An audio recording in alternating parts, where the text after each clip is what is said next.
өдрийг явж өнөөх талаа дээр далай усан ярилцаж даанч сайхан харагдав.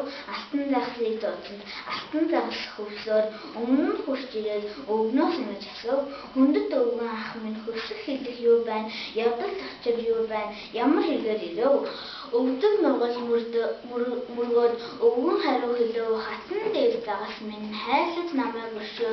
Алтан загаснаас юм авсангүй гэж манай эмгэн намайг маш ихээр загнаж шинэ твш хэрэгтэй гэж хэрүүн үг хэлэв.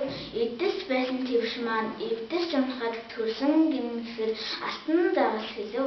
Ачид бурал өвгөн минь зорж ирсэн хэрэг чинь зовох юмгүй бүтэн ирэхэд тэнгэрт итгэж гэртээ харь өвгөн минь эвдэрхийн буу твш чинь шинээр солигдох болно.